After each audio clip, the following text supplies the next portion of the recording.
Guys, all right, we are here tonight to talk all running backs. It's an all running back show. We got some great guests tonight, so stay tuned.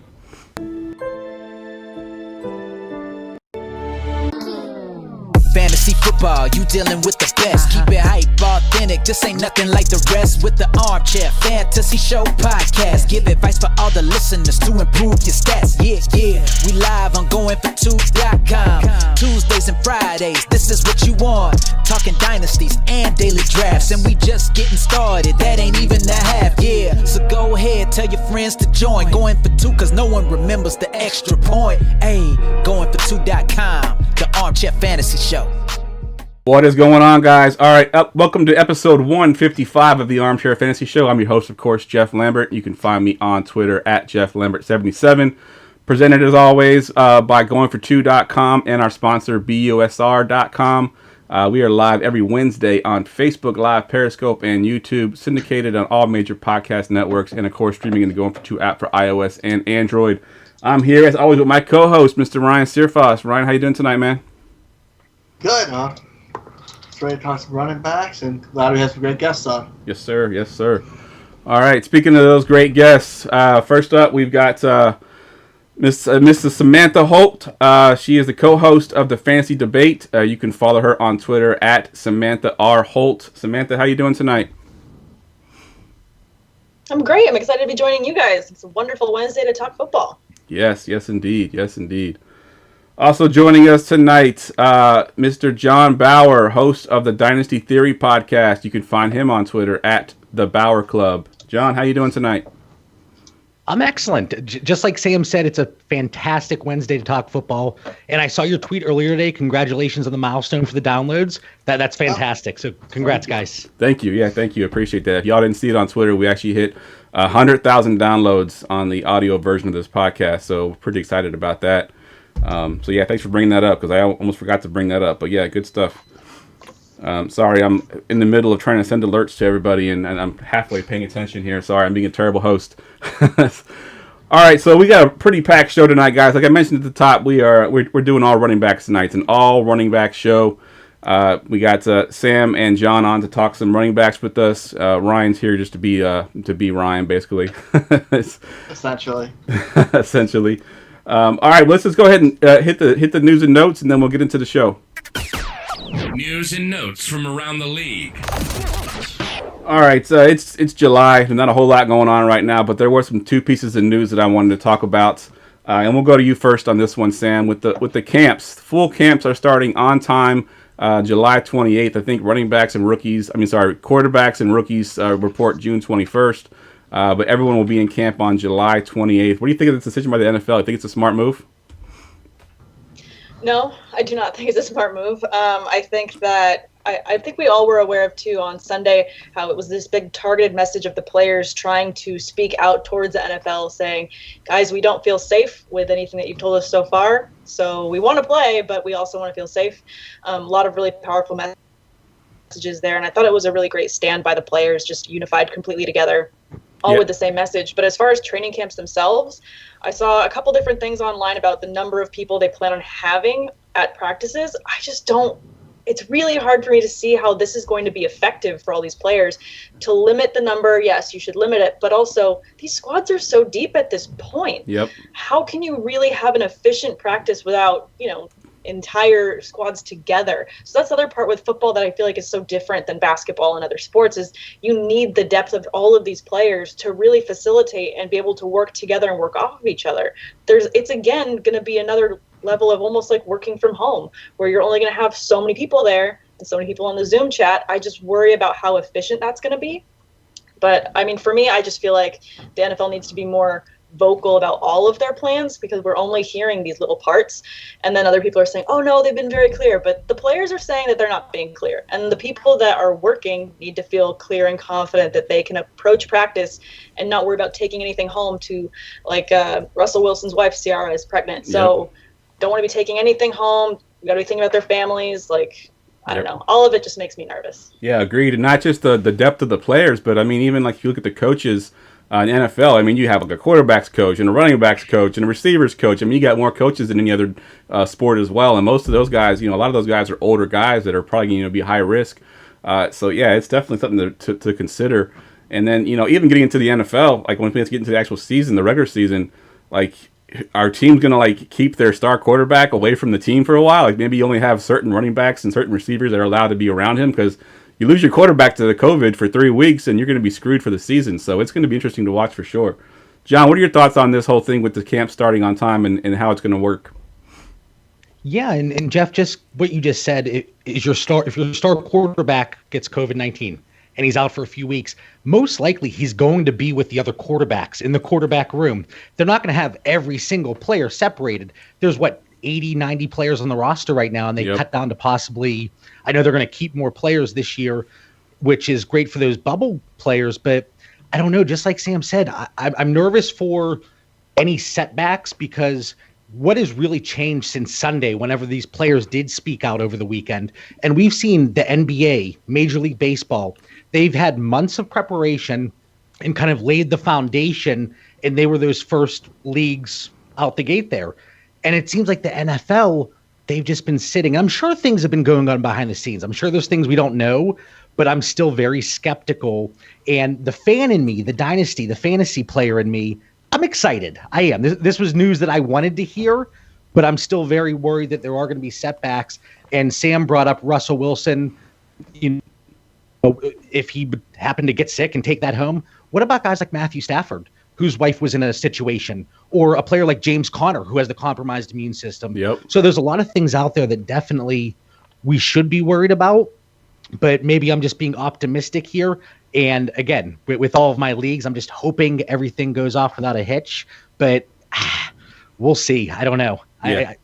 I hope they have everything in order here. Ryan, what are your thoughts? I mean, it's hard to really add more to what everybody just did. But, yeah, it's a matter of the quality of football we're going to see with the camp and no preseason. I can live without preseason, but those guys still need those reps against other teams. I didn't hear if they're going to cancel the joint practices or not. Like, those are good for it, but you can't have that many people close. But football is a game where you're in each other's face. There's zero way to get around it. And they haven't talked anything like a bubble where the NBA has, but their whole league's 317 guys who got tested. Yep. That's two NFL organizations with coaches and everything included. It's a lot more to keep track of. They need to figure something out. I want a good season. I think we're going to see a lot of sloppy play to start with it, but man, they just need to be safe. Yep. Because if the guys aren't staying healthy, one, it's terrible for them, and then just from a sport perspective, it doesn't lead to good quality TV entertainment. Like, I don't want to be starting backup quarterbacks here. I don't want to see another Mason Rudolph season for you Steeler fans in here, like, because somebody got sick. Actually, I'd love to see it, but how dare you? How dare you? I'm done with that. I need a fully healthy team all year. Otherwise, my heart won't be able to take it.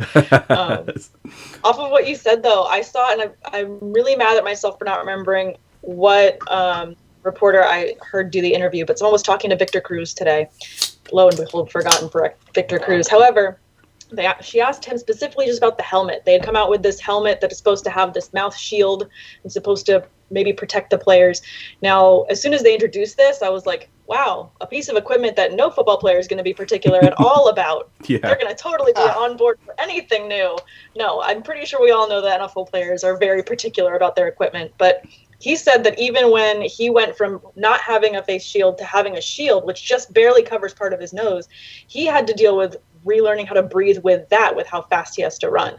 So the fact that they tried with this helmet, I don't think any of the players are going to want to wear it. But also, if you do, how many linemen are you going to have passing out on the side of the field that cannot breathe because of these masks? So they're trying. We've seen them try different things, but none of it, I don't know, none of it's giving me confidence. I am totally with you, though. I really want to see the season. I want my football back. I do.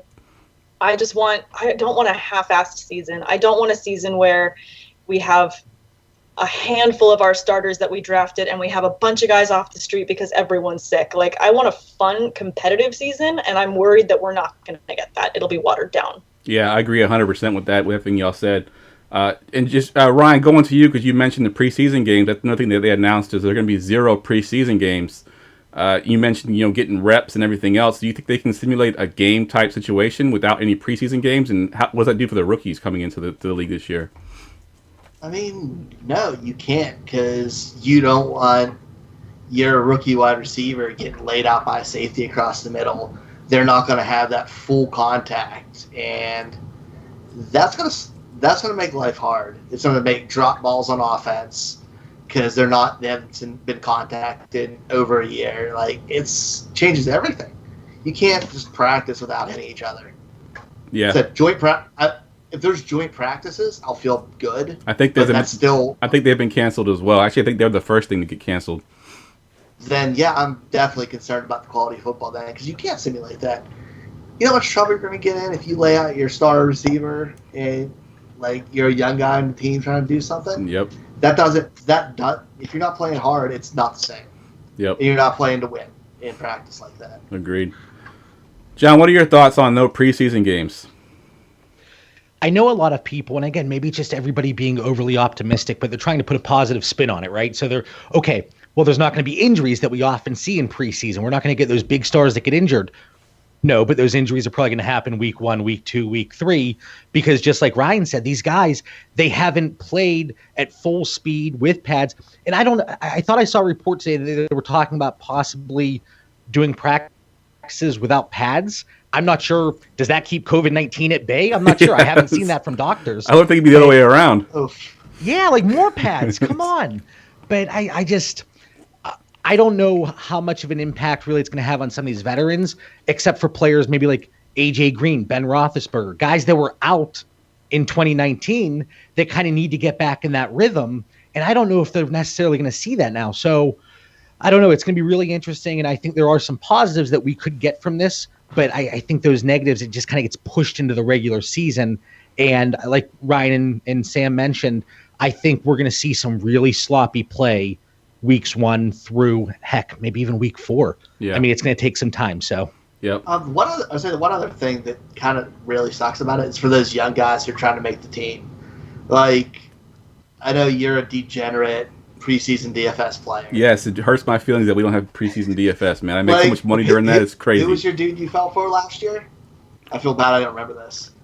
Who I fell for? What do you mean? Yeah, he killed it for you in preseason DFS. Oh, man. I'm trying to remember who it was, too. I honestly can't remember. I know the year before that it was James Washington and who's the quarterback for the Pittsburgh Steelers, third string? Dobbs, is that his name?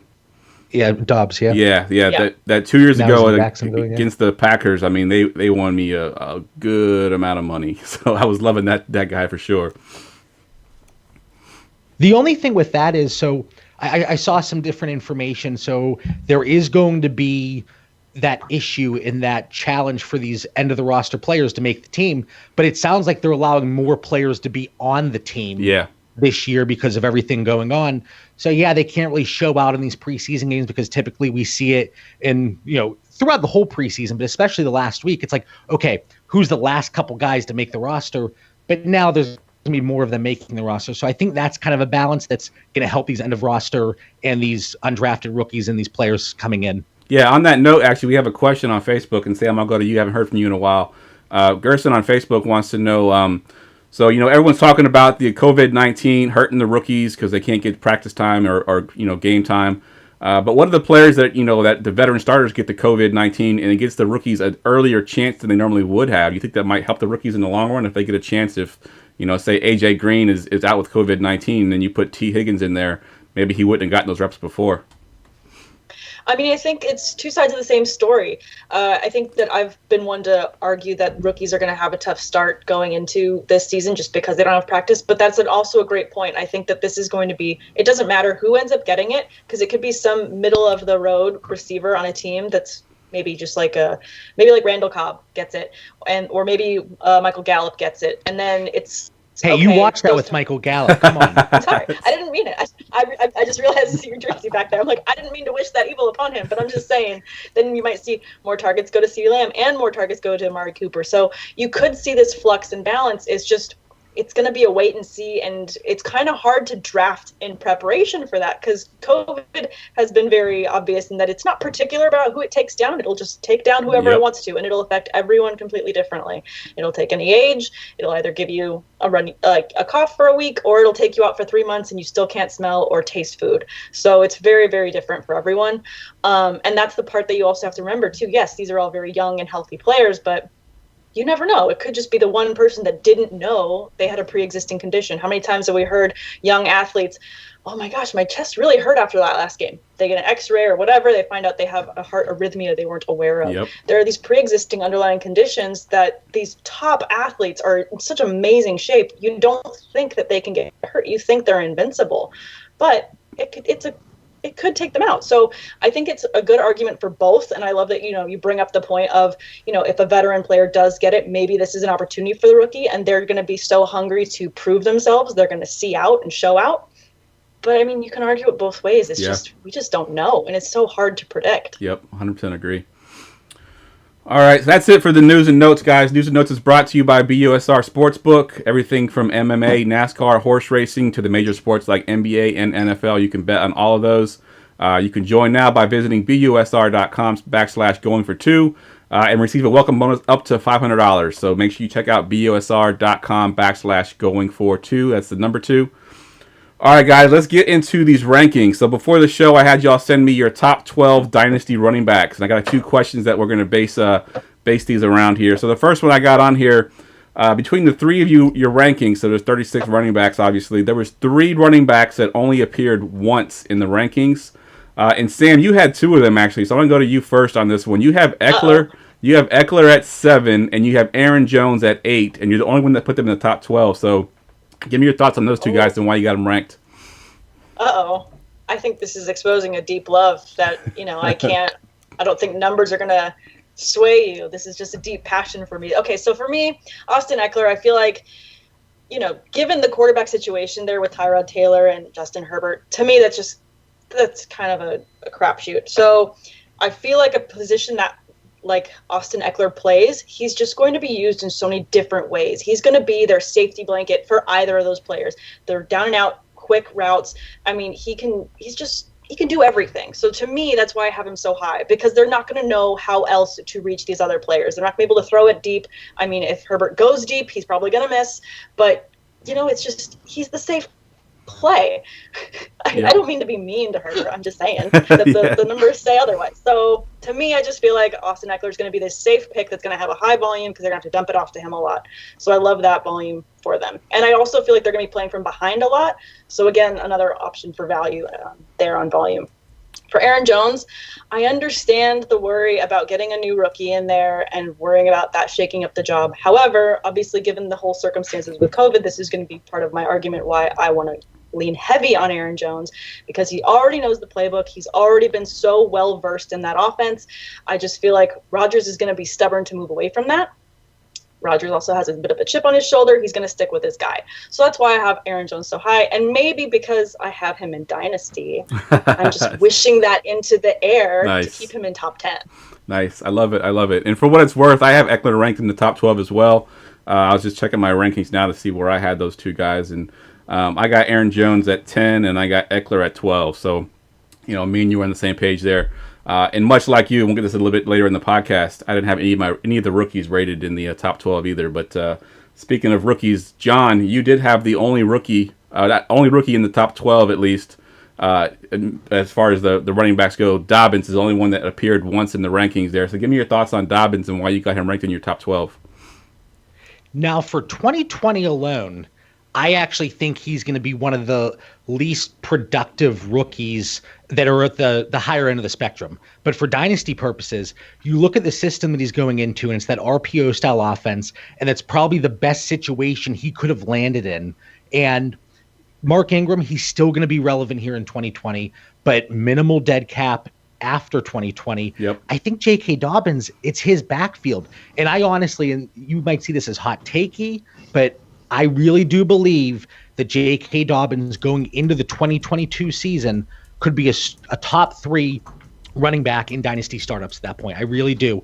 And I know there is the concern that his upside is limited because of the limited opportunity in the passing game. Lamar Jackson, these rushing quarterbacks, they don't really utilize running backs in the passing game. And I get that. But we saw last year Mark Ingram have a top 12 season at the age of 30 with red zone upside and opportunity and just the massive gaps that were presented. And we saw Gus Edwards with over 5 yards per carry here in 2019. So I just think I'm definitely higher than most on J.K. Dobbins, and I can appreciate that. And I understand that. But I think there's so much opportunity in that offense moving forward. But the good thing is, guys, I don't have to take him at running back 12. It's true. In most situations, unless you have another psychopath like me in the league or a Ravens fan like Ryan. Right, exactly. Yeah. Oh, this just gets me excited. Okay, so if you're this high on J.K. Dobbins, then I know my Dynasty League, I can snake him away from someone and just, do the backpedaling. You know what? It's just going to be such a weird year. You might as well just not have him on your bench. It's just not going to, play that sly card. So thank you for that note. And honestly, in any of the leagues, and I'm in quite a few Dynasty leagues, and I don't have as many shares of J.K. Dobbins that I would like. But the leagues that I don't have him, especially if a contender has him, I think at some point during the season, I might be able to get him for a somewhat favorable and reasonable price. Yep. But right now, I don't think it's the time. But I do think during the season, you're going to be able to pull the trigger and get him for, a decent price there. Good stuff. And just real quick to correct myself, I misspoke when I said it was the only rookie that appeared in the rankings. What I meant was Dobbins was the only time that it appeared in all your rankings, but CEH is also ranked in there, of course, and also so is JT John Taylor. Ignore me from earlier. Sorry about that. All right, so let's move on here. We got the first 5 running backs in all your rankings are basically the same: CMC, Barkley, Zeke, Kamara, Cook. They're just all different orders, but the player at number 6 is different for every one of you. And John, you have Nick Chubb at number 6, which is as high as I think I've ever seen him. And I love Nick Chubb, and I don't even have him that high. So give me your thoughts on Nick Chubb and why you got him so high. Apparently, even though I live in Pittsburgh, I hate the Steelers, and I'm all about the competition and people within the division. Sam, don't kill me. I'm sorry. Thought we were going to be friends. I know, and I said in the show chat earlier, I like the Steelers, but my fantasy teams come first. So for Nick Chubb, the big concern there is, look at his splits when Kareem Hunt came back into the lineup. Yes, he had a limited role in the passing game. It dropped from 12% target share to about 7%. But then you look at his rushing attempts, he went from 19 to 18 per game. The big difference was his touchdown upside. Yep. He went from on pace for 12 touchdowns prior to Kareem Hunt coming back down to on pace for 4 with the back end of the schedule. So I just think if they can figure out things around the end zone, and I don't know the exact numbers, but when you look at the rushing attempts inside the 5-yard line, he had negative yards in 2019, which is absurd to think about. But then Kevin Stefanski's coming in. I think we're going to see more stability, better play calling, and more efficiency out of Baker Mayfield. I don't think the pass attempts are going to be there. And I'm getting off track for a minute here, but I don't think the pass attempts are going to be there for Baker Mayfield to really take that next step. But I do think he's going to be more efficient, and that offense is going to be moving. You bring in Austin Hooper, who can run routes, he can block. Yep. And I just think that despite Kareem Hunt coming in, who I actually love at his price and redraft in Dynasty, I still really like Nick Chubb. And one of two things is going to happen. Either they're both going to do well and they see that they can run a nice committee and Kareem Hunt's going to be there beyond 2020, or Hunt's not back there.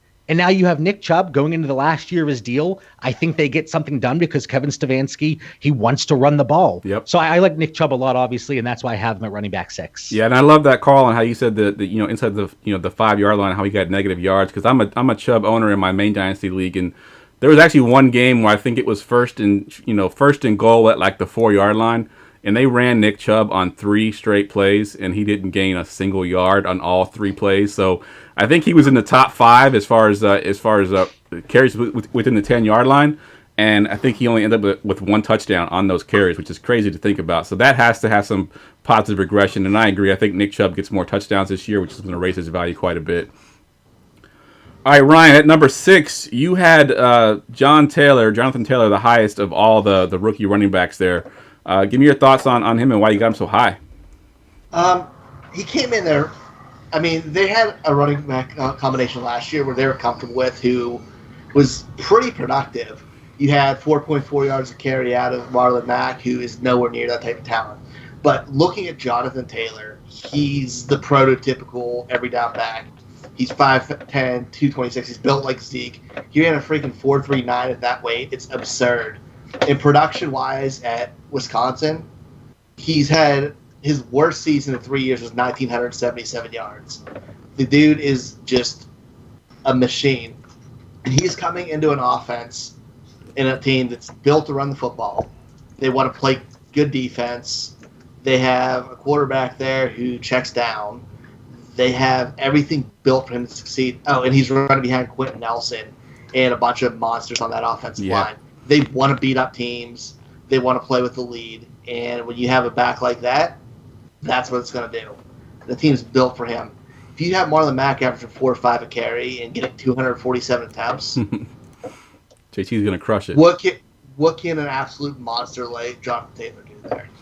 Yep. Like, he has top 10 potential this season, and in the future even more. Like, he has that Zeke level floor where he's just locked in top 5. Yeah, I like that call. And the offensive line there is probably one of the best in the NFL. So you're right on that running game. They want to run the ball, play good defense. I could average 3 behind freaking Quentin Nelson. Yeah. All right. Speaking of monster, Sam, you have King Henry, Mr. Derrick Henry, as your number 6 running back. I guess you love some Henry this year. No one has him that high. What are your thoughts on Derrick Henry? I think I just love that Derrick Henry just got paid, so he's a happy man. There's nothing better than a happy football player, so I love it that he just got paid, and he earned it with the numbers that he had last year. So to me, they've found their formula to win games, and that is run the ball through Derrick Henry. Now, I do agree that Tannehill had a great year last year. I loved his resurgence. He's someone I wanted to see succeed, but I don't see them continuing to win games through the air with him. I think it's going to be on the ground with Henry, and I think that volume is going to stay and hold strong. I mean, I just want to see another year where, he gets those 16 touchdowns and he gets another 1,500 yards. So, and I think that we're going to see it just based on the pace that he had 2018 and then into 2019. I feel like the next phase is going to be a repeat. So I'm holding on to those numbers, maintaining. Yeah, it's kind of funny because going into 2019, there was like, those 6 games at the end of 2018 were an anomaly. He can't possibly maintain that pace. And then he came in 2019 and he did it. He basically did what everyone said he couldn't do. So now people are still kind of doubting him a little bit. Can he hold that pace up? And I'm with you. Keep doubting him. Yeah, exactly. I'm with you. Buy him anywhere you can right now because he's definitely a monster. And then just Jeff, one thing. Go ahead. I'm sorry to interrupt. I have one thing on Derrick Henry. So once he got that contract extension, I'm not as ambitious as Sam is, having him running back 6, but I think I had him 7 or 8, so right behind there. And I know he's a 26-year-old running back, and once you hit like the age of 24, apparently in Dynasty, it's time to move on. The pasture. You're pretty much done. But Derrick Henry, with the running back landscape, with the talent coming in 2020, 2021, there were very few running backs that have that contract stability and that situational stability. Derrick Henry is one of them. Yep. So whenever we're trying to project out 5 years in Dynasty, if this COVID-19 situation shows us anything, it's that we don't even know what's going to happen tomorrow. So give me Derrick Henry over the next 2 years where that guaranteed money is really kicking in. So Sam, I don't have him at 6, but I'm right behind you there. Another underrated you mentioned about the age with him. A lot of that goes with the volume he's got in his career. In all reality, until last year, it wasn't that much. Yeah. We're looking at 110 carries, 176, 215. That's a committee back right there. He's a fresh 26 who can just bully grown humans. Fresh 26. I like that. And I feel like he hasn't completely had, and I mean, knock on wood and all things, but he hasn't had, the tires completely worn out on those legs. And I feel like he's also just a different build than other running backs. I mean, he's 6'3". Yeah. He's just a beast. And the way that he's also proportioned is very, very even. Not to say that I'm just, studying him that way, but I'm just saying he is a well-built man that knows how to run and knock down through defenses. So I feel like I'm going to hold on to security blankets, and maybe that's really what most of my rankings are saying is I've got a lot of safe safe picks Yeah. in my ranks. And I think that this year I'm just going for safe. I'm trying not to, I'm hoping for crazy. Hey, give me crazy and tell me I'm wrong. I want it. I want to see some insane numbers. It'd be awesome to see J.K. Dobbins really high at the end of the year. It'd be awesome to see, Clyde Edwards-Helaire, the new number 1 running back in the league. I would love to see all these things. However, I'm being very, very safe in all of my picks this year. Nice. Just playing it safe. I love it. And then going back to that Derrick Henry on his size, I was going to mention, how big he is. 6'3", 242 pounds is what they have him listed. And that, that's just, he's a beast. And, these smaller guys, these smaller running backs are getting hit by guys Derrick Henry's size, for, 5-6 years. They tend to wear out. But I think Derrick Henry is the one delivering the punishment to those linebackers instead. So he might last a little bit longer based on how big this guy is. Exactly. And I love seeing the tapes over and over again. I'm just watching him just pummel people because, like you said, these other backs that are smaller, they get swallowed in the hole and then they just get absolutely punished. Yep. But if you're going up against alignments that are the same height and weight, you got a more even, build there. Yep. Sam, I Henry thought you gets were going to go real mean to me right there for a second. What was that? What? I thought you were about to go really mean to the Ravens fan here and go for a certain play, but I appreciate you not. I held it together. I am a professional. One of us are. Good. John, you have something to say? Yeah, I was just going to say kind of what Sam said, but as the season and the individual games go on, Derrick Henry was getting better and better and better. Where you saw these other running backs, they started wearing down. That doesn't happen with Derrick Henry. And I know the big knock on him is, well, he's not involved in the passing game. It doesn't seem like he needs to be, though. Yeah. He's It doesn't. That's what you can like. I have Jonathan Taylor there. That's what I want out of him in that offense. Yep. He doesn't have to be involved in the passing game. He gets Derrick Henry's volume. It's go time. Yeah. I love that what you said, that he just kept getting better at the end of last season, because he absolutely did. And just based on his size, and because I'm a massive nerd, but I feel like he reminds me of that one X-Men character. Is it Colossus that as he goes, he gains momentum and just like you can't stop him? Juggernaut. I think that's Juggernaut. Yes. Yeah. Love That's that. yep. So good. Yep. Total Good- equivalent. He's Good Juggernaut. stuff. Good stuff. And Sam, just going back to your playing it safe here, you're the only one of the group that didn't have a single rookie in your top 12. Was that intentional? That was intentional, and that was a playing it safe. I mean, I had Clyde Edwards at 15, so I'm not that far out on him, and I feel like that's still top 20. That, to me, that's still pretty high for a rookie, and that's just a wait and see. And I know he's got an amazing floor there in KC, and I know that he's going to probably absolutely destroy my rankings, and that's fine. I want him to. This is just out of an abundance of caution and safety, just because we don't know what 2020 is going to look like. I think, obviously, COVID, barring that, if we weren't dealing with what we were dealing with, I would have him in my top 10. Nice. All right, good stuff. All right, so we'll go quickly around the room here, and I want to get a running back that you don't currently have in your top 12, someone that's going a little bit later in drafts that you think has the opportunity or the chance to sneak into that top 12 that no one's going to see coming. Ryan, we'll go to you first. Who's your running back that you used to see in the top 12 that no one's going to see coming? I'm going to get a little bit weird. I'm going to go with David Montgomery. Ah, Ryan! Tell me that was yours. It is. Yeah, I've got David Montgomery. I know he did look bad. People say he looked bad last year. I think he's looked as bad as it's made out to be, because that offense is just piss poor. But he was a well-rounded back in college. They drafted him because he's a similar back to what they had Jordan Howard, who led the league in rushing in that offense. And he has that plus receiving ability. Yep. In college, that was something people liked about him a lot. He finished the top 24 running back last year, and everybody hates him. Yep. You add an improved offense with Nick Foles, because he can work with those receivers, because they're not bad receiving threats. He has 16 tight ends, Allen Robinson. You have Miller there. It's going to open things up a lot, and it makes life easier for Montgomery. It's going to give him red zone threats, or red zone attempts, because the offense is better. They're going to be on the field longer, give him more carries. He could be a 300 carry guy in that offense. Plus, add the passing game. Yep. Volume alone, he could produce. Yeah, I think one telling thing, and I hope I don't steal your thunder, John, but the one thing that I wrote an article about David Montgomery is they passed on Cam Akers and J.K. Dobbins in the draft twice. They passed on them twice, so they must really feel strongly about David Montgomery, giving him that full workload there. So I agree there with David Montgomery. we're gonna skip you, John, and come back. I don't know if you wanted to change yours or not, but we'll go to Sam for her late running back that can go into the top 12. I mean, I guess he's not super late in my rankings, but I feel like he's going to finish in the top 12. And I'm going to go with another David. I'm going to go with David Johnson. I think that there's going to be a lot of targets to go around there in Houston, and I don't think that Brandon Cooks, I don't think anyone thinks he's going to be the replacement for DeAndre Hopkins, but I think that the talent that David Johnson has, and obviously he did not have anything close to the season we wanted him to have last year because Kenyon Drake decided to have a rebirth, but I feel like there's a lot left in the tank on David Johnson, and what I have the most faith in is Deshaun Watson.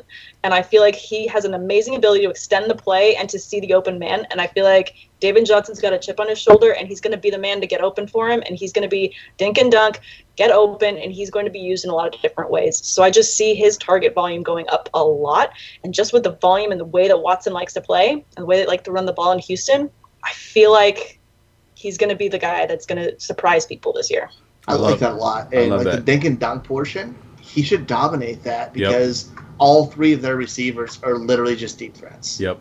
Absolutely. And so that's going to completely open the field for him so that he can be in that middle and he can absolutely get those shorts. But in PPR, you're going to want those. It doesn't matter how far the pass is. Exactly. I just want you to get a pass. Mm-hmm. Pass it to me in front of you 2 feet, and I'll still get the pass. So that's all that really matters for him. So that's a lot of volume to me. Yep, agreed. All right, John, you got another one here, the other than David Montgomery? If not, you can give us David Montgomery again. No, you know what? I'm sticking with David Montgomery, and I went through the running back list, and there's nobody that really stood out to me. And Ryan, it was strike one with you being a Ravens fan, man. But now this is strike two, so there better not be a third one. But we're looking at David Montgomery. Yes, he was not heavily involved in the passing game. That yards per carry was awful last year. But you look at another running back from that class. Josh Jacobs is going running back 11 in Dynasty right now. Running back 11. David Montgomery running back 22. What they have been doing, obviously in 2019, it's a very similar skill set in the way they're involved in the game. Not much receiving upside. David Montgomery is one of those few running backs that we really can slate for a 275, 280 touch season. We really can. And now you have Nick Foles coming in, who in Jacksonville, Philadelphia, and he set it off the field, but he's shown it. He loves to throw to the running backs. Yep. And I don't think Mitchell Trubisky, he is long for the starting job in Chicago. So Nick Foles, he comes in. Yes, Tariq Cohen's there. He wasn't effective last year with over 100 targets. So I think David Montgomery gets more involved in the passing game. And you look at running backs in the landscape in Dynasty. What do we want? We want to know that they're going to be in that situation for at least a couple more years. David Montgomery, he's going to be there in 2020, 2021, 2022. And Jeff, like you said, they passed on so many good running backs in the draft multiple times. And who's behind them? Tariq Cohen and a bunch of scrubs. No offense, but yeah, a bunch of scrubs. So I love David Montgomery. And Ryan, like I said, that was strike two, man. I have another guy I absolutely love. I wish I took him instead. It's okay. And speaking of Cohen, too, he's in the contract year, so there's a good possibility he may even be there next year. It might be just Montgomery's show altogether. So it's a good call on Montgomery. I like that. All right, as usual, running long as usual, but that's just how this show goes sometimes. We're going to jump into some of these camp battles here. We mentioned earlier the camps open for full on the 28th. We got some crowded backfields and some dynasty owners that don't know what to do with these backfields. So let's go into some of these crowded backfields with two running backs that could possibly have fantasy value. Sam, I'll go to you first with the Bills backfield. Of course, we got Devin Singletary last year, and then we got Zach Moss, who was drafted this year. What are your thoughts on these two running backs, and are you avoiding them, or you think there's one that's going to be more valuable? I think that what I'm doing is kind of capitalizing on the value of Devin Singletary falling in so many leagues. I've seen him fall in tons of drafts, and it's because of the hype and the excitement for Zach Moss. And to me, this is going to go back to playing it safe, and maybe maybe someone's going to have to talk me into, taking more risks in 2020. But that's not what 2020 is to me. I want to be safe, and I want to be content. I feel like Devin Singletary did a great job last year, and I feel like it's going to take, it's going to be a crowded backfield, but I don't see Zach Moss eating into his volume that much. I don't see him taking away that many of his carries.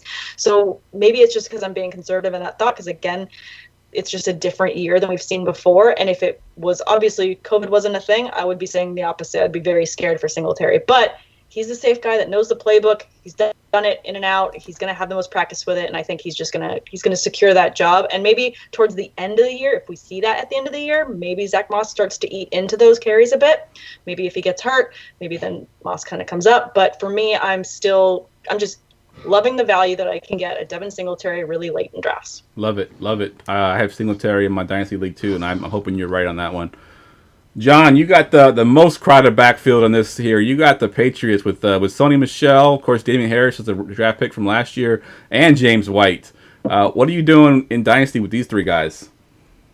Yeah, Jeff, when I saw that you gave this to me, again, just like I said, Ryan, he had 2 strikes. This might have been your first strike. And, you should be, hospitable to your guests. And this is the way you treat me. You give me this crowded backfield.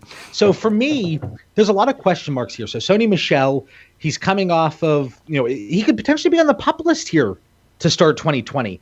Now, here's my thing. If he starts on the PUP, I think a player like Cam Newton and what he brings to that offense, it's going to open things up for these running backs. And we see that time and time again with these rushing quarterbacks. Russell Wilson, Lamar Jackson, Josh Allen, they open things up for the running backs and open up the running lanes. So for me, if Sony Michelle starts the season on the PUP list, I think Damien Harris gets that first and second down role, and then James White is obviously going to be utilized in the passing game. But Damien Harris, we didn't see much from him last year, but if he gets that opportunity in a better running back situation than we saw last year with the statue Tom Brady, I don't think Damien Harris is going to relinquish that role. Now, if Sony Michelle doesn't start on the PUP list, I like him to at least maintain that starting role for a good amount of the season. But, I talked about James White. The thing I'm interested in seeing with him, we know that Bill Belichick wants to utilize him in the passing game, but this is one of the rare situations throughout the league where you have a coach and a scheme in place, and then you have a new quarterback that has his tendencies. So which is going to prevail? Yes, we saw Cam Newton utilize Christian McCaffrey, but I think all of us could have utilized Christian McCaffrey. Yeah. So it's going to be interesting to see which dynamic wins there. I think James White, his passing upside is going to be a little bit lower than what we saw with Tom Brady. But then, like I said, Sony Michelle, Damien Harris, whoever gets the starting role there to start the season, depending on Michelle's injury, that's going to be it's going to be interesting. And for dynasty purposes, I don't really want any of these guys. They don't really interest me. But I guess it is price. Sure, I'll take a dart throw on Damien Harris. Yeah, he's kind of my pick too. I've been buying him pretty much everywhere. Super cheap as well, and I even got him in the Scott Fishbowl, hoping that he does eventually take over for Sony Michelle. So I love some Damien Harris, and I do think that he eventually takes over Michelle's role, especially because Michelle, even if he does start, he's not very healthy, so he could possibly get hurt again, and Harris can take over that role. And like you said, once he gets it, he may not relinquish it at all. Yeah, and then last thing real quick, Jeff, I'm sorry. One other thing, this team, they showed us what they want to do here in 2020. They franchise tagged an offensive lineman. They draft 2 tight ends, bolstering that offensive line, and they bring in another fullback to take over for James Devlin. And I think Dalton Keene could be kind of used in that fullback type role as well. Yeah. So not only do you bring in a rushing quarterback that gives you those a few more openings there, but I think them bolstering the offensive line, using that franchise tag, I do think that bodes well for this rushing game. But who's it going to be? We'll see. Yeah, definitely. All right, Ryan, I purposely gave you this backfield because of who's on this list. The Bucs backfield with Mr. Rojo, your crush, your man crush, and Keyshawn Vaughn. So with these two, it is really tough. But I'm going to go with the younger running back of the two. I'm going with Ronald Jones. And no, I was right. He is the younger of the 2 running backs. Ronald Jones flashed last year. I know it's not fun to say and it doesn't make sense. But we had that free month of the NFL Game Pass, and he was one of the guys I watched. He made plays in the upfield. He made guys miss. The line did nothing to help him. They've improved that. He's bulked up. And him and Vaughn are very, very similar runners. They're going to stretch to the outside, one cut, go upfield. They're not going to do too much more. It's going to be close to probably like a 60-40 split between them.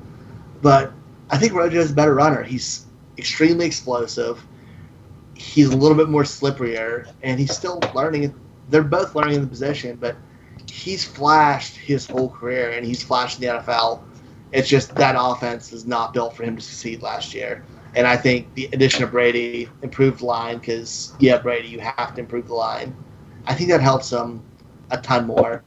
And I think he's going to get a lot more opportunities in the red zone because they're not just going to be deep touchdowns that Winston's throwing it up as far as he can. They're going to actually work the way downfield and have extended drives. Yep, I love it. All right, we got 3 more backfields to go through, and we're running long, so we're going to do a quick fire here. Just give us the guy you prefer to draft and just a quick blurb as to why. Sam, I'll go to you first. You got the Dolphins backfield with Matt Breida and Jordan Howard, both new to the team. What's your thoughts on these two guys? I think that I don't like either of them, but if I had to pick between the two, I guess I would go Jordan Howard. I think maybe a little bit more durable. I don't like either, but if I had to go into that backfield, I guess I would go with Jordan Howard. Okay. A little bit safer pick. All right. I like it. John, you got the Browns backfield, which you kind of already touched on a little bit with Nick Chubb and Kareem Hunt, but if you had to pick one or the other, who are you taking?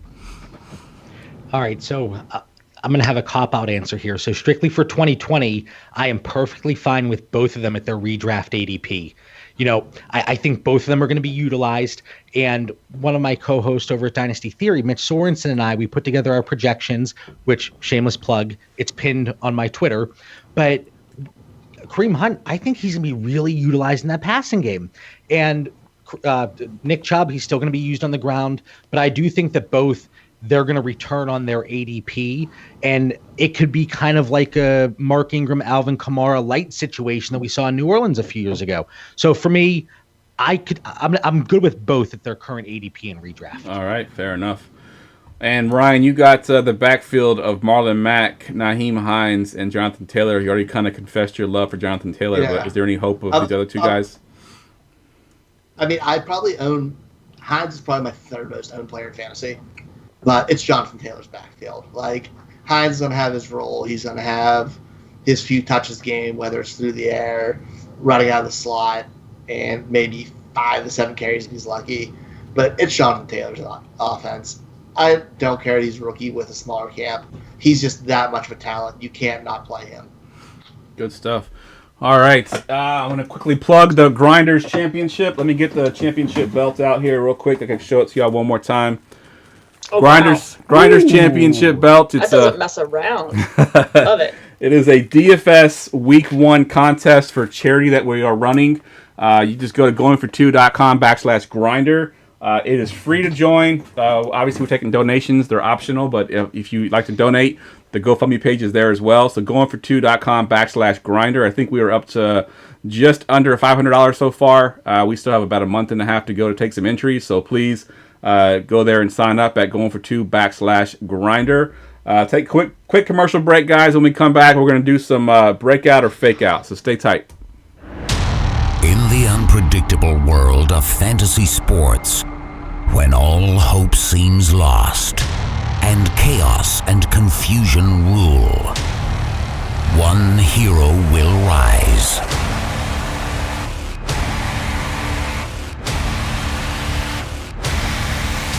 And change everything. Goingfor2.com. Because no one remembers the extra point.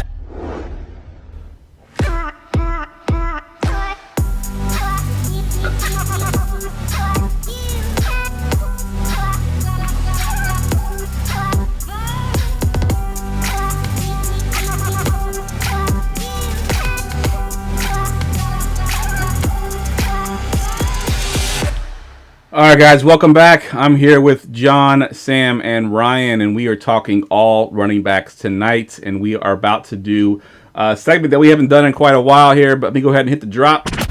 Breakout or fake out? All right, breakout or fake out. I'm going to give you a running back, and you're going to tell me if you think he's going to have a breakout season or if you think that his hype is just a little overplayed and he will not have a breakout season. He'll be a fake out. So, John, you kind of talked about this guy a little bit already. But we're going to go ahead and start with you, with Damien Harris. Breakout or fake out? I'm going to go with breakout strictly because I do think Sony Michelle starts the season in the pup. And he's going to take over that role there. And at his current price in Dynasty and Redraft, he's going to be a bargain. So I will say breakout. It's not a huge breakout, but it's a breakout nonetheless. Yeah, I think where you're getting him right now in drafts, he can definitely be a breakout for sure. And Sam, you're the one person that has not talked about this guy tonight, so let's get your opinion. Breakout or fake out, David Montgomery? Ooh, well, I mean, after all that you guys said to hype him up, I mean, you just got me excited. I feel like it could be his breakout year. Maybe you guys have just turned the tables for me. I feel like the argument is there. Yeah, and like you said, they had the opportunity to up their running back class with these rookies, and they didn't. So there's got to be a lot of faith in him. And I feel like he would pair really well with Nick Foles. So I'm excited to see what he does. So I'm going to go breakout. All right, good stuff. 2 breakouts in a row. Ryan, you got Devin Singletary. Breakout or fake out? I wish I could cop out on this and say in between. But I think he's a breakout. I think he still has a very similar volume and production we had last year, which was really good fantasy football. Like, he could be a high-end running back 3, low-end RB2. He's going to get volume in the passing game. He's an explosive runner. He's really good. And he doesn't need to get a ton of volume. And I think the fear of Zach Moss really eating into him is overblown. I think Zach Moss hurts Josh Allen. Josh Allen. Allen's production more than his. Yeah, good stuff. I was thinking of the defensive tackle. My bad. Yeah, all good. Yeah, so like I don't think he hurts him that much because he was never that between the tackles grinder like that. He just needs a few touches to be productive. Yep, good call. I like Josh that. Allen, my God. And John, you have Mr. Injury Risk. I live here in Washington, D.C., and I hear a lot about this guy, and hopefully that he can be good this year. But you got Darius Geis. Breakout finally or fake out? The only way it's a fake out is if he gets injured, and that wouldn't surprise anybody. And I've told this story before, but in 2018, I got married in October of 2018. And for my bachelor party, I went to Niagara Falls in Canada. I was sitting there with all my friends. We were at a bar, and the news came out that he had torn his ACL. My heart dropped. I was in 8 dynasty leagues. I took him in 6. Wow. Whether it was a startup or a rookie draft, it almost ruined my bachelor party weekend. Almost. I didn't let it get quite to that level. But I'm going to go breakout because I think we at least get oh God, he's going to stay healthy and he's going to break out. That's the only way he's not going to break out. We saw enough from him in that really small sample size last year that I have hope. And I'm going to say Darius Geis, he's going to break out. All right, good stuff. All my Redskins fans that are listening right now are happy about that one because I know they really want Darius Geis to be good this year. All right, Sam, you got Kenyon Drake. Breakout or fake out? I think it's going to be a breakout. I mean, can you even call it a breakout, though, when he was such a breakout last year? I mean, I think just consistent with the new norm there in Arizona. He's just going to continue to eat up the volume and targets there. I mean, I don't think that the addition of Hopkins hurts him at all. I think, if anything, it's just, you're going to have the field completely opened up, and it's going to be a high-powered offense that's going to have a really big volume with Kyler Murray there at the helm. So I feel like Kenyon Drake is going to be par for the course, if anything, rather than breakout. All right. Continuing onward and upward. Gotcha. Yeah, the only reason why I put Drake on there is because he's done this to us before. He had that season in Miami where he was, last 5 games, he was a monster, and then next year he came in and he wasn't so good. So, I mean, I think he's a breakout as well. I'm with you, and I hope that he is because I do think the team's going to be very good. So I think Drake is a breakout, but I know people that have owned him for a while are kind of worried about the chances that he's sort of fooled us once again. And no, I think he just must be happier in Arizona than in Florida. Yeah, good call. Who wouldn't be with after being coached by Adam Gase for so many years? For sure. All right, and before I knew that both of you were Steelers fans, I gave Ryan this question. I just think it's ironic now that he's the Ravens fan of the group. So for Ryan, any Steelers running back not named James Conner, so that's including Jalen Samuel, Benny Snell, Anthony McFarland, breakout or fake out for any of those 3? I think Samuel and Snell are definite fake outs. I like Anthony McFarland long term as a third down back. I think he has a skill set where he can produce, whether it's in the passing game, big plays in the running game. So he can get 6 to 8 touches paired with James Conner if they get him at the right price, where he's effective on the ground, kind of similar to the Tariq Cohen role you see. in Chicago, but hopefully a little bit more efficient. So I think he has upside. The other two, I think, are just dead in the water, though. All right, fair enough. That's harsh. Dead in the water? I mean, we could be like, so, it could be like, God, just in be a sitting duck. I don't know. How dare you?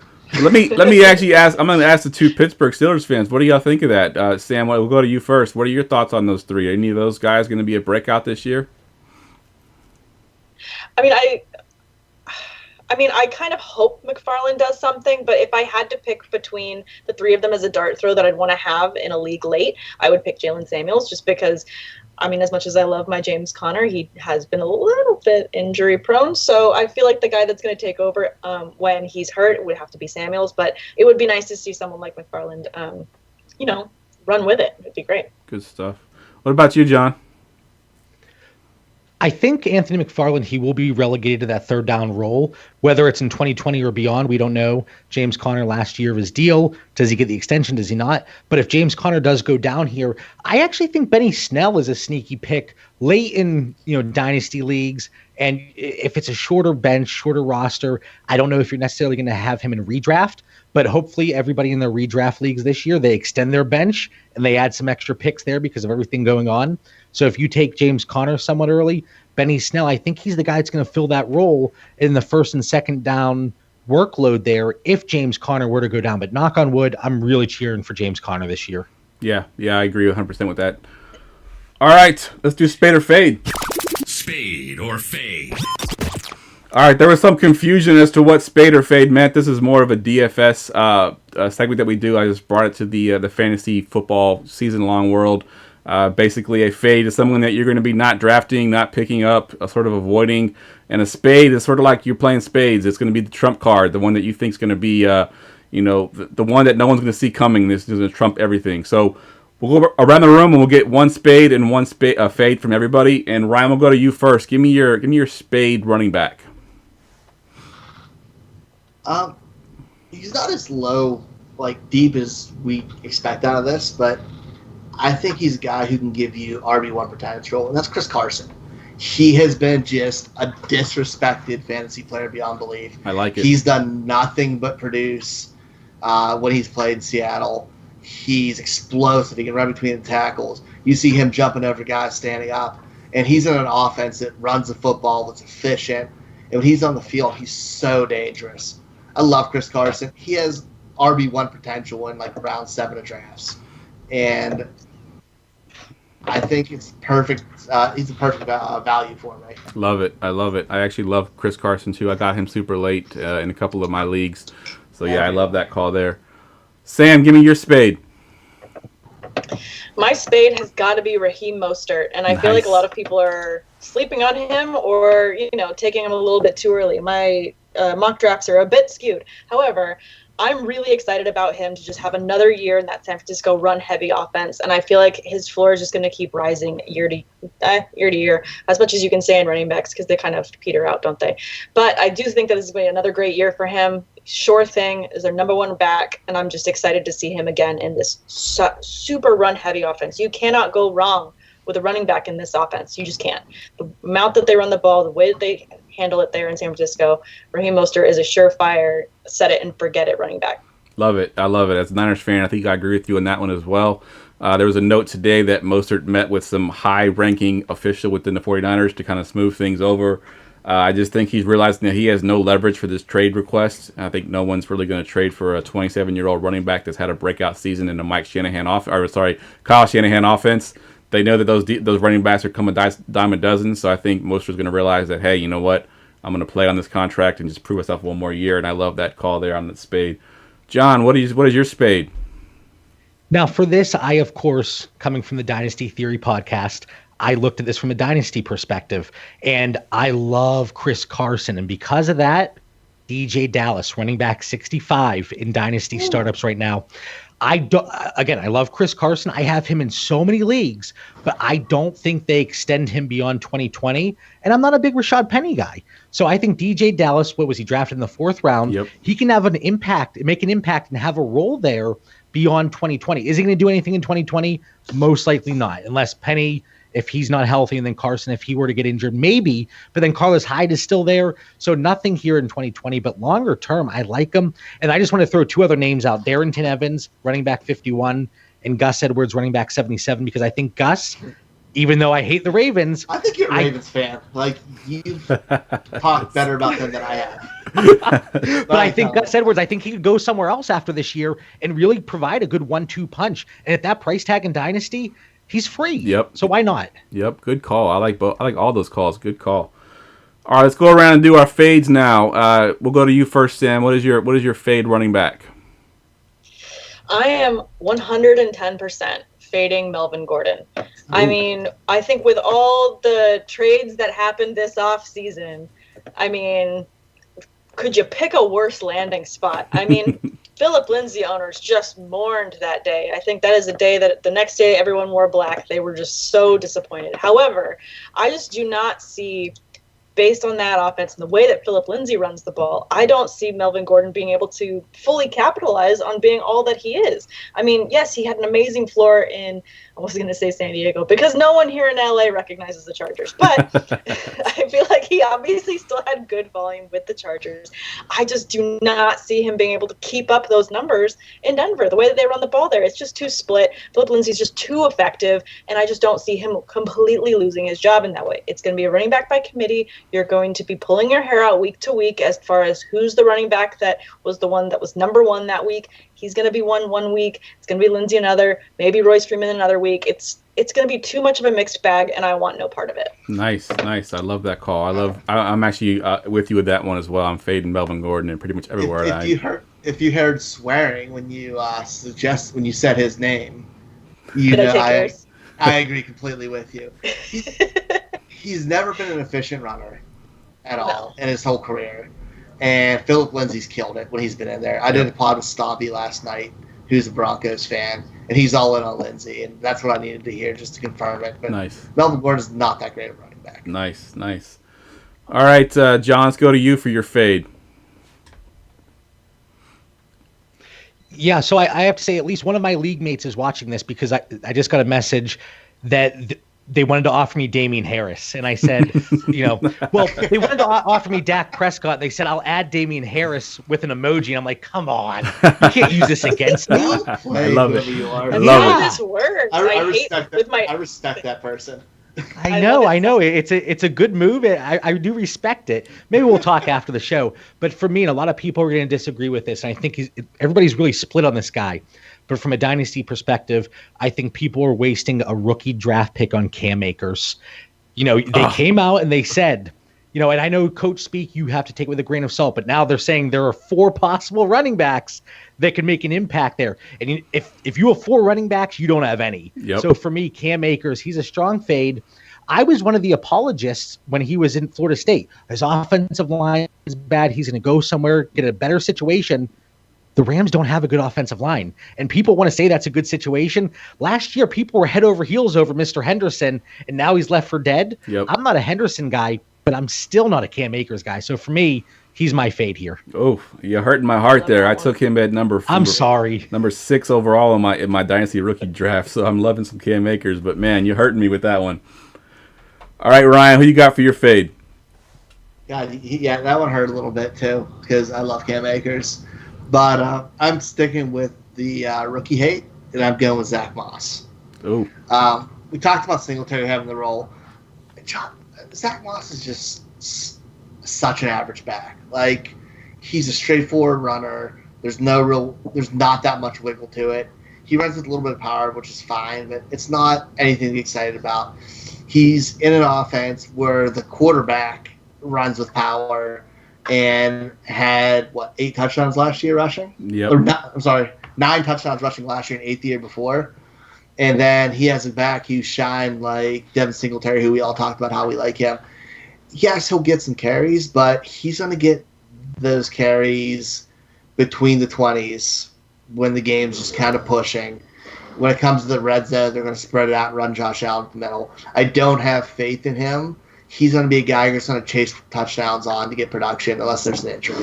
And him at RB6 in the first round of Dynasty drafts right now, I don't love it. Yeah, I agree with you 100% on that one. Good call on Zach Moss not being a top running back. I love it. All right, it's time for our favorite segment of the show. Get ready for GoingFor2.com's Forgotten Fantasy Player of the Week. All right, Sam, we'll go to you first here. Give us your Forgotten Fantasy Player of the Week. Now, I'm not gonna lie, I struggled with this one, so I had to do a little bit of research and see if I could find someone that I liked for this. But I also wanted to keep it on running backs, just to keep it on theme. I went with Justin Forsett. Nice. 2014 year of Justin Forsett. I completely forgot about him too, and I was like, oh yeah, he was a thing, right? Didn't I stash him? I stashed him the year after he blew up, and the year he blew up was because Ray Rice famously was suspended and not allowed back in the league after his domestic violence arrest. And then Justin Forsett was the immediate back to completely gain all the volume that he had there, and he went to running back 8 for that season with those numbers. He had 246.9 fantasy points to finish. You gotta love a finish like that for a guy that didn't know he was going to have a starting job. The following year, he did drop off and went down to overall 35th, and then he went to the running back 14. So he did drop off, and I think drop off again a big heap the next year. So I think that I had to go with him for my one, because I'm sure he won a lot of people their leagues that year. Yeah, definitely. I kind of love how this is working out here. We got Ryan talking about Steelers. We got the Steelers fans talking about Ravens. It was not planned that way, I promise. It's a weird, it's a weird year. It's cool. All right, John, who do you got for your forgotten player? Sam, I was convinced you were going to steal my player. Ryan stole David Montgomery off me, and I was thinking, I was like, please don't say him. But I talked a lot about Nick Chubb earlier, coming out of Georgia. So I went with another Bulldog, Noshawn Moreno. Nice. So, that's a good one. Yeah, and I was just looking up random things today. I was like, all right, I'm going to stick with the Georgia theme. So Denver takes him in the 2009 draft, 12th overall, a pretty respectable rookie campaign. But then after that, the next 3 seasons, 1,483 combined rushing yards, 9 combined rushing touchdowns for 3 years. 2013, his last year in Denver, just like Justin Forsett won people championships in 2014, Noshawn Moreno was the guy in 2013. Over 1,000 rushing yards, 10 rushing touchdowns, 60 receptions, 548 receiving yards, and 3 receiving touchdowns, running back 4 in 2013 in PPR. But for him, it was so strange. He had that boom year, and hopefully people didn't invest in him in Dynasty. Next year, he goes to Miami. He suits up for 3 games, never starts again. Yep. And that is the last we see of Mr. Noshawn Moreno. Nice. I love that. I think the last I saw of him was someone's league or team name, and it was No Sean, No Show Moreno. I like that. Nice. All right, guys, that wraps up the podcast. Let's go around the room here. Give us your Twitter handle. Give us the show. Plug anything you wanted to plug. John, we'll go to you first. Yeah, so this was a lot of fun, guys. It was great, Jeff, Ryan, Sam, to be finally meet you guys face to face. But as you can see on the chalkboard back here, Dynasty Theory. It's at Dynasty Theory FF on Instagram and Twitter. You can find me on Twitter at the Bauer Club, and we're doing a show at least once a week. It's been a little bit more hectic recently, but I have to plug a few guests we have next week. It's Bill and Josh from the Fantasy Timeline, and then Wednesday we're having Field Yates on the show, which I'm really excited about. Nice. And then I have to give one more shout out. Sam, I saw you with the Lemonade Truly. Love those. I've had a few Trulies myself, so I can respect that. Nice. But again, thank you so much. This was a lot of fun, guys. Yeah, I was going to point out that you've had some pretty good guests. I've check your show out, and you had I think you had Stefania Bell on your show at one point, right? And then you had someone on your last show. I think Liz Lola. Is that right, John? Yeah, we had Liz Loza, Stefania Bell, Mike Clay. Mike Clay's coming back on again in August. We've been pretty lucky with some of our guests. We still have not landed the big dog that Sam got to interview, Matthew Berry, but I'm working on it. I every night that I have a few beverages, I'm like, all right, it's a good idea to tweet at Matthew Berry. He's going to respond this time. Next time. Yeah, that's what I was kind of leading into, because right pinned on her top of her Twitter is Matthew Berry. So Sam, plug your show, give us your Twitter handle, and talk about Matthew Berry a little bit. Sure, absolutely. My Twitter handle is at Samantha R. Holt, and I'm a part of the Fantasy Focused crew, and I have a couple shows on there. So we've got the Fantasy Debate with me and my co-host, Derrick Tate, and then I've also got my One-on-One with series, and I haven't had another guest recently, and I'm working on to get a couple others, but I've had some really great guests. I had Phil Yates on last, so he's also a friend of mine, and then I had Matthew Berry on, which he's been fantastic. I got to meet him a couple years ago and have just kind of maintained that friendship, and he's just been such a great mentor to me and just so empowering as someone that's, he's always someone that, like, if you're a female in this industry, he is just right there in your corner just to give you support, give you notes, and just say, hey, keep doing what you're doing. And I just really appreciate his support. It's been great. But I also had a lot of great female guests. I had Liz Loza on. I also had Cynthia Freeland on, and Jen Piacenti as well. So a lot of great guests too, which was a lot of fun. But there's a lot of great content that we've put out. We've got the Fantasy Debate every Saturday evening now. We were Saturday mornings, but we've moved to the evenings because then we can all have a drink, which makes it fun. But we've got a lot of great other content that's going to be coming out in the next couple months too. So keep an eye out because we got more shows coming. So if you guys haven't subscribed to our show on YouTube, please do that. Good stuff. Good stuff. Ryan, I'm sorry. I will let you go last. You got to follow up Field Yates, Matthew Berry, and all those names I just mentioned. Give us your Twitter handle and anything you're working on. Yeah, find me, Ryan Searfoss, at Foss534. I'm lucky enough to have worked with the great, one-of-a-kind Jeff Lambert. But for real, you can find me here Wednesdays, every Wednesday, 9:30. I'm still doing the projection series over the Dynasty Draft Room with Matt Hicks and Eric Adams. It's a lot of fun going through every single team and doing projections for every team. We've got some great guests on for that. Hopefully have some articles coming out soon, but been doing a lot of podcasts between those two, doing 4 a week with them and this. So you can find me there, obviously on Twitter. All right, good stuff. As always, guys, you can follow me on Twitter at JeffLambert77. I just wanted to plug a couple shows that we got coming up. So next Wednesday, we're going to have internet sensation, Twitter sensation, Mr. Tom Bomb. If you've seen him on Twitter, he's been all over with his hashtag Tom Bombs. He won a contest that we had a while ago to get an appearance on the show. So he'll be coming on next week. And then in August, we've got Chris Allen coming on the podcast, who's pretty much everywhere. And then everyone knows Bob Long and his consistency rankings. We got him coming on August 12th. So be on the lookout for those shows, guys. All right, for Sam, for John, for Ryan, I'm Jeff. We'll see you next week.